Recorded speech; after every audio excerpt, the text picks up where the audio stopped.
Hey church, hey friends, it's Reverend Ginger here with Rob Mason, and we're going to talk pumpkins today. First, we're going to stall for like a minute because this evidently is the way of the live world. Right, well then I'll just say it's good to be live on Facebook, I guess. Yeah. Good was in quotes, right? Not completely my comfort zone, but... Okay, and we're going to YouTube. So we're streaming two places today at the same time.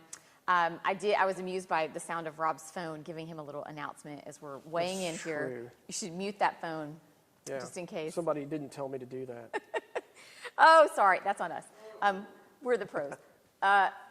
Anyway, hello, and I'm so glad you're here. We're gonna stop our chit chat soon and get to some details because there really is a lot to discuss about Pumpkin Patch. We've got some minutes set aside to walk you through the kind of where, when, how details, and eventually we're going to get to the why details, which are just as interesting and fun for us to talk about. But so, Rob, tell us, just to start, when are pumpkins arriving? Tell us all about that day, and then how long Patch will last at FCC. Okay, so the pumpkins are arriving just a little over a week from now, I guess. Yeah. On October the 3rd at 9 a.m. A big giant semi truck will be parked in our parking lot, and it's going to have thousands of pounds of pumpkins on it. And like 15,000 or something. Yeah, we have to get them off of there in a safe and quick as possible way. Right. Okay, so unloading October 3rd. 3rd, starting at 9 a.m., stretching to, what do you think? I'm saying noon in the things that I've put out there so far. Okay, that's fair. Sure. Yeah, sometimes we can get it done in 60 to 90 minutes. I think this year it's going to take a little longer. Yeah, it's probably not our year for speed unloading, though that would be great. So all hands on deck for the unloading, and then something a little different. That day, we're actually running the patch the same day we unload. Yeah, right? Yeah. The pumpkin patch people, the people that give us the pumpkins, would really like for you to open the patch as soon as possible and as soon as you have pumpkins. So, and that only gives us 4 weekends in October. So we need to start selling them on Saturday the 3rd. Okay, so from the 3rd to the 31st, is that right? Yeah, so it's open. Also, yeah, so the month ends on the 31st, which is a Saturday this year, Halloween. Mm-hmm. So that could be a big day for us too, with maybe a planned activity and also hopefully a lot of pumpkin sales and a lot of people coming to the patch. Just action in the house. So open daily. And just sort of generally speaking, 12:30 to 6:30 are our hours. That's at least weekday hours, right? Yeah, typically we're open for business before 12:30, but that you kind of have to come and serve yourself and pay in the office, and that can happen. Yeah, there's a lot of honor system to the pumpkin patch. But officially, we'd like to have somebody out there working starting at 12:30. We're planning 2 shifts a day, 12:30 to 3:30. And then 3:30 to 6:30, and that's when we'll close. Except for Saturdays, we're going to open a little earlier. So we've added an extra shift starting at 9:30 in the morning on Saturday. And we'll be open daily, like you said, from 12:30 to 6:30, and then on Saturday, we'll add that shift early. Okay. So 2 shifts, weekdays and Sundays. Your shift would be 3 hours long if you're committing to this as a volunteer. We'd love for you to bring a partner. Committing in 2s, in pairs, it's way more fun to work, really. It just makes the time go by faster. You could do it alone, but maybe not your very first time in the patch, right? Come with a friend the first time, and then when you're acclimated, you're a pro, you can do whatever. We'll take you whatever hours you're available after your pro level, veteran level. And the work really is pretty basic. There are a couple of tricks to it, but you can pick them up really quickly. Anybody can do it, really. It's not too difficult. Right. It's not difficult, and it's pretty fun and engaging just to have a reason to talk to people. I like it every time I go. Okay, so that's kind of the what, when. How are we doing this thing in 2020, given that the pandemic hasn't ended? Like we just took some special pains to make sure we're sitting 6 feet apart and there's no one else in the room. So everything is still COVID-driven around here. How does that impact Pumpkin Patch? Right. Well, to start with, in years past, we've really thrown a lot of bodies en masse at the unloading of the truck because it's a big endeavor. This year, We still need to do that, but we need to be able to spread out some so that we're not right on top of each other. The most critical area is kind of inside the truck. If you get up in the truck, if you're brave enough to do that, you're handling pretty much every pumpkin just fire brigade style from the front of the truck to the back, and breathing the same air and being in there together. So we're going to try to limit that as much as possible this year, ask people to wear masks while they're in there, and 15 minutes seems to be the guideline for you don't want to be exposed more than that. So we're just going to trade people out every 15 minutes. And I'm planning to set up like a fan to pump some fresh air into the back of the truck so that we keep that area as safe as we possibly can, and put people in there, but then take them out as quickly as we can too. Which is why we need many feet on the ground to come to the back of the truck, to that staging area, get a pumpkin, and take it to a pallet, which you can do, again, in a mask, and you don't have to stand next to somebody else to do it. That's right. You can kind of do that on your own. And so pumpkin receivers can be any age, really, like 6 and up. Sure, we have pumpkins that are 50 pounds down to little guys, real small pumpkins. So yeah, you can find a pumpkin your size and carry it to the pumpkin patch and put it on a pallet, and the pallets will be spread out this year.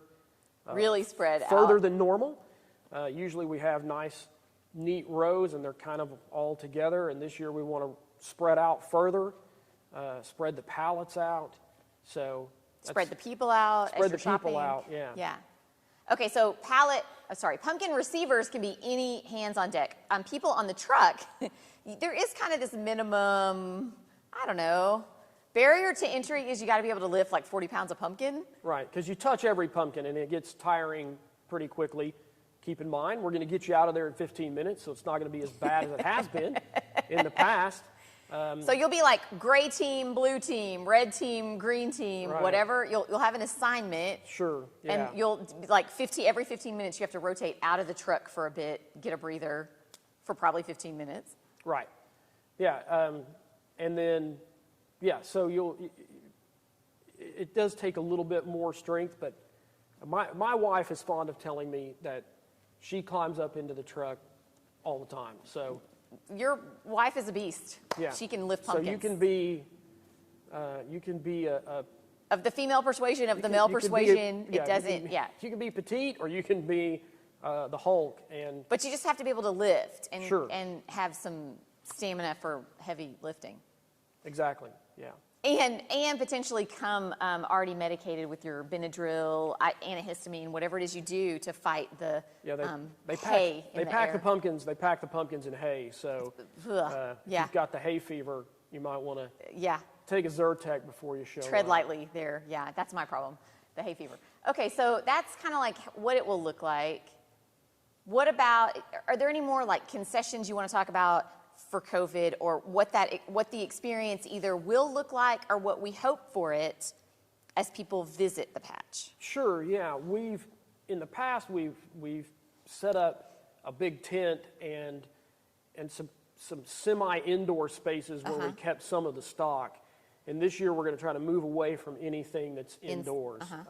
Enclosed, no enclosures. Right. My understanding of the coronavirus is that the sunlight kills it pretty quickly. Yeah. So even if somebody coughs on a pumpkin, 15 minutes later, any virus that might be on it is going to be dead because of the sun. Yeah. So we want to keep as much of this outside in the fresh open air as we possibly can. That's why we're spreading out further, and that's why we're getting rid of the big enclosed tent. Right. And instead setting up smaller tents to keep us in the shade, to give us a place where we might be able to do a small activity, a small group activity, not a large group, and taking the walls of those tents down so that we have lots of fresh air circulating, moving through there and circulating. Okay, we're getting to the good stuff. This is the part I love to talk about. It's what special thing can we do because we have a pumpkin patch? What else can we do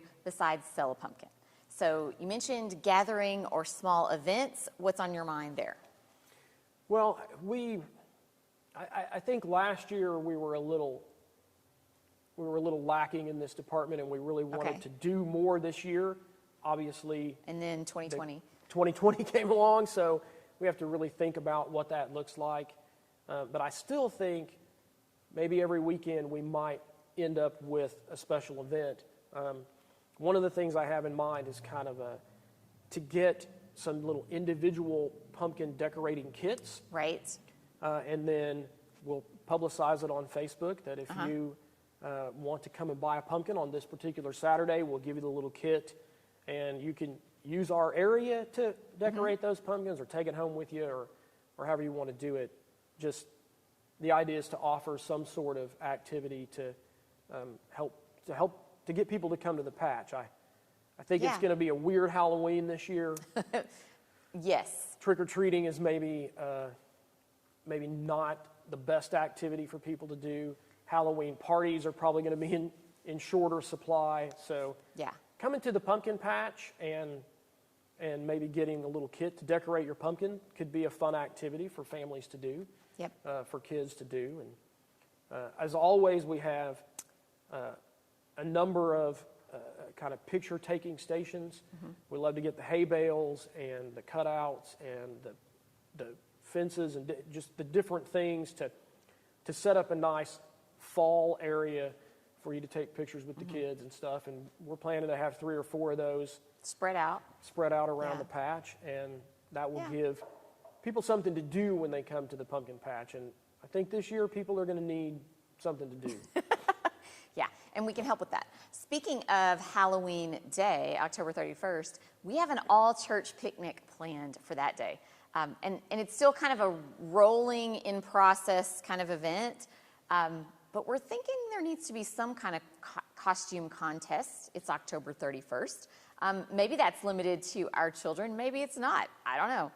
I know there'll be food. I don't even know where we're going to stage this all-church picnic exactly, but I'm sure that the pumpkin patch will be available as a place to spread out and play. I'm sure there will be games.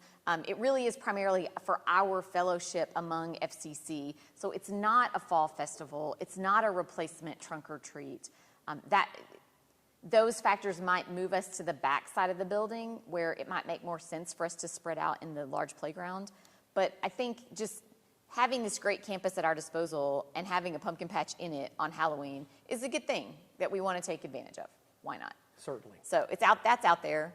I've already invited a group of a women's circle to come and work the patch a shift. It's a fun idea to get your group or Sunday school class or team to come work together a shift, because then you can socialize while you're there. That's always fun. One of my favorite things that we've done in the past is like a movie night, and we now have this great inflatable screen and a projector and everything, which we can set up to have a movie night in the pumpkin patch. And again, I think that's a good activity to do. You can spread out a little bit. It's outside. It's probably safer than going to a movie theater. So right now, absolutely. I think the movie in the patch could make a comeback this year. That would be very much fun. Yeah, we have a strong history in my household of loving that event. Yeah, it's one of my favorites, and we haven't done it in a couple of years, so it could be fun. It's like a license to just eat all the junk you want for 2 hours, too. Right. I mean, we got the popcorn machine, and we can make popcorn. That's right. And I'm a total supplier of the dollar candy that you can buy at Walgreens. I'm all about just boxes of the dollar candy. Okay, I digress. All right, so we're kind of nearing the end of our known plans, but there is this big piece of why we do the pumpkin patch that it's really worth talking about. So hang with us a few more minutes if you would. I think it's kind of worth getting into a little bit the history of this fundraiser. Not just at FCC, but like, where does this business idea come from? Where do these pumpkins come from? Who creates this thing that we participate in? Because our partners in the patch have had their own long history and their own hurdles to overcome in addition to COVID-19. Sure. So, yeah. Like 5 minutes of history of the pumpkin patch. Can you do that? Can I do 5 minutes of history? I don't know, 3? So, wait, 2 minutes of history of the pumpkin patch? Was that a better question? Maybe. I don't know. It's a test. It's a live test. For us, historically, we have sold pumpkins as a fundraiser for our youth and children's programs in the church. Yeah. We really only get to keep a somewhat small percentage of that, like a third of our sales, because a lot of it goes to our partners, the pumpkin patch, growers who supply the pumpkins to us. It's really a good deal. I was just reading on their website before I came in here. It's really a good deal because they give us the pumpkins and we sell them, and then we send back however much. Honor system again, we owe right? Them. Well, yeah, right. They take all the risk up front. They don't ask for our money. They ask for us to report sales. Right, and we keep track of all of that, and it's upon us to do that honestly and faithfully and report back the stuff that we sell, and to do our best to keep the patch open for as many hours as we can so that we can sell as many pumpkins as possible. And they take all the risk. They just give us the pumpkins, whatever rots or gets stolen or whatever happens or shrinkage or doesn't sell. Yeah. That's just a loss of pumpkins that they accept as the price of doing business in this world. And so they trust us to do our best, and then we honor that trust by giving them back. Yeah, at the end of the month, as much as we can, and then our profit is guaranteed. Whatever we sell, we get a guaranteed percentage of that. And right. And historically, like I said, we've done that for our youth and children's programs, but I think this year there's some added incentive and significance to doing the pumpkin patch. Yes, that we haven't okay, twofold, yes. In previous years. All right, so I'll jump in on the partner side, and then you can do the local beneficiaries. Okay, so on our partners in this, is a fundraising office based in North Carolina and a farm in New Mexico, Giant Pumpkin Farm. So a year ago, the Pumpkin Patch fundraisers got hit with a lot of unexpected bad weather, and a whole lot of merchandise froze on the ground in New Mexico. It was a place historically that doesn't really freeze this early. So that happened. A lot of folks had to be laid off because there was such a crisis in the pumpkin patch business. They couldn't get their merchandise to churches or other civic organizations to be sold, so they lost out on millions of dollars. This year, a number of churches are really nervous, are so concerned about taking care of their communities and their volunteers that a number of churches have just said there's no way we can do pumpkin patch in 2020. So this business that we partner with was already down last year, laying folks off, retooling for lean times, and then they're hit with 2020 and a pandemic, and a lot of their other partners aren't feeling like they can meet that challenge. So we have this kind of doubled down sense of obligation that, like, the people who do all the work and take all the risk, we want to honor their work and risk. They're there for us. We really want to be there for them. Maybe in no year more than in 2020, I want to have a good showing and report strong sales for their morale as much as ours. Because the way this works is we tally up all the money we make all month, and then at the end of October, we send a check in for the percentage that they're due. As the more we sell, the higher percentage we get to keep. So you wait till the end, you check the sliding scale, and then you just cut them a check. Until we cut them a check, and they're just going on faith that we and all the other people will, they have nothing to show for their harvest. So that kind of ups the game for me a little bit. And then we also have this recent history of wanting to share the profits with some other organization besides our youth and children. They are a good enough cause on their own, for sure, but it's like a good habit to seed into this practice that we don't keep it all, we give some. So towards that end, we've got a local idea. Right, yeah, and I think our church will benefit even more this year than we have in the past, because we've been slowly coming back to worship at a reduced capacity, but and with masks and taking temperatures and doing all of the things that you need to do to be back together. But I still think that we're ready for an opportunity to get behind something as a church and produce an outreach into our community to get back to being church, which is so difficult to do during these times of the virus. So we're excited about that opportunity to kind of do this in a safe way. We're excited about the opportunity to serve our community. Obviously, you can buy pumpkins cheaper. Yeah. Lots of places. Yeah, lots of places around town.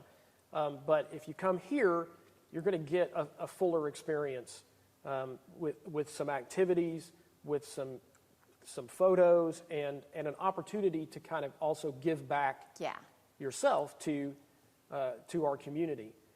To that end, we've recently started a drive here in the church for used old electronics, computers and monitors and those kinds of things that we're giving to a group in town called Mustard Seed that refurbishes them and then supplies them to school kids that need electronics. And these days, with a percentage of our children off campus and distance learning online, they need these electronics. So we're hoping to kind of piggyback off of that with our pumpkin patch fundraising and tithe some of that money to a local organization to continue to help our school-age kids. And to that end, too, we have a long history in the pumpkin patch of kind of partnering with local schools and local classrooms and local teachers to provide activities field trips for kids during the fall, right? Yeah. Like field trips and pumpkin decorating and those kinds of things. So we've come up with a couple of ideas. One, we're open to try to work with you and make a deal with you if you're a local teacher and you're trying to figure out something to do with your kids this year that's corona safe. We're willing to work with you and do our best to help that happen. And one of the ways is Ginger and I talked about this the other day, and we'd really like to set up the opportunity for anyone who wants to sponsor a class activity. If you want to give us $40 or $50, we will take some of the smaller pumpkins and supply a classroom with those pumpkins so that they can have an activity. And probably a few extra bonuses for the teacher so there's something to do, kind of like field trip in a box. Right, yeah. So if you're a teacher, you don't have $50 to come and buy pumpkins for your class. So we thought, well, maybe people who do have $50 would be willing to sponsor a particular class and make this activity happen. So, and then if it's possible to visit the pumpkin patch during the day, we can try to set that up too. And again, it's outside. We'll make sure the opportunity to socially distance is available to you, and keep it as safe as we possibly can. Yeah. But I know quite a few teachers who could use a classroom set of take-home pumpkins to, carve, decorate, doodle on, whatever. Maybe one giant pumpkin to cut open as a science experiment. There's a lot of things teachers are really wanting to do and less able to do this year than in other years. So we think it's a great idea that anybody, church member or not, could sponsor a classroom pumpkin, set of pumpkins. We think it's going to cost us about $40 to do that at preschool sizes, and maybe about $50 to do that for an elementary classroom where we'd want to give those larger kids, older kids, larger pumpkins. So. Yeah, and the pumpkins are 9-10 days away, whatever, and I've already got a request in my email inbox for just this kind of activity at a school. So it could be good. Really a great opportunity for us to continue to partner with schools locally and to stay in touch with children and help them out in this time when everybody needs a little more help. Yeah. Okay, let me review. I was trying to be a pro Facebook Liver and see if there are any questions online. In the middle of that, I completely lost the thread. You said that we're going to try to give some money to Mustard Seed. Did you say that? And I think we are going to try to tithe. Well, we're definitely going to try to tithe from our personal profits, from the church's profits. We're going to try to give 10% to a local somewhere. institution. Yeah. We Yeah. are already doing something for Mustard Seed, or trying to, so that's a possible destination. But Great. we definitely want it to be local, and we want it to be aimed at kids in school, because we think that's where a need is, right? That's a very, so lots of right. worthy causes, right? We're going to try to, from the amount First Christian Church would keep, we're going to try to give away 10% of what we would otherwise keep from Pumpkin Patch. That's kind of a custom we've had. Yes. We've given money to Week of Compassion most commonly, because we know they do a lot of good on the ground. But it feels like keeping money here in Smith County is the way to go this year. Right, so that's yeah. as far as we are. Well, I think we've paired it with some of our Eucharist Offerings, fundraising, yep. Funds to go overseas to Africa and buy mosquito nets.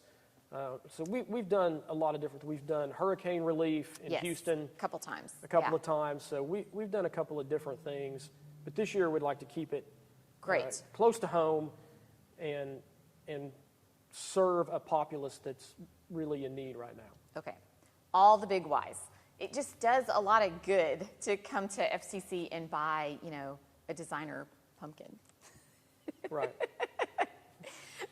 So if you tuned in late, you can be here on Saturday, October the 3rd at 9 a.m. to help us safely unload a big giant truck full of pumpkins.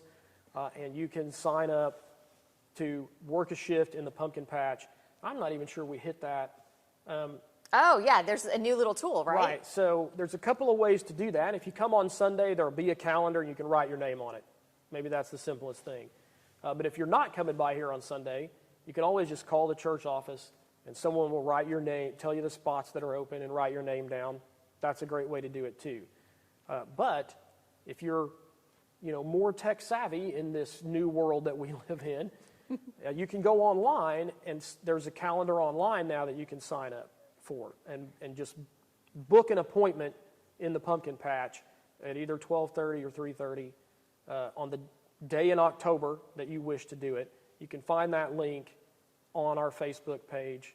There's a post about signing up, and that's a good way to just go and click that link, and it should take you right to the calendar. If it doesn't, maybe we can find that and if it dump doesn't, that. call the office. Call the office. We'll sign you up. We'll try to use the online technology. I mean, it's cool that it's there. Right, this is the first year that we've done it, so it is a work in progress. But let's give it. Several people have already used it, so I know it works. Okay. Let's give it a try. Okay. So my last little note of innovation to all you repeat Pumpkin Patch volunteers. We finally done a good thing for you. We're moving the credit card reader outside, so you don't have to physically take a card into the building to scan it and get a credit card receipt. In fact, it's going to be so slick that you could just let the buyer run their own card, basically, and then it's a no-touch for you, That's the idea, yeah. Clorox wipes included in your batch processing of credit cards. Okay, yeah. So that's a lot. That was a lot of information about the pumpkin patch.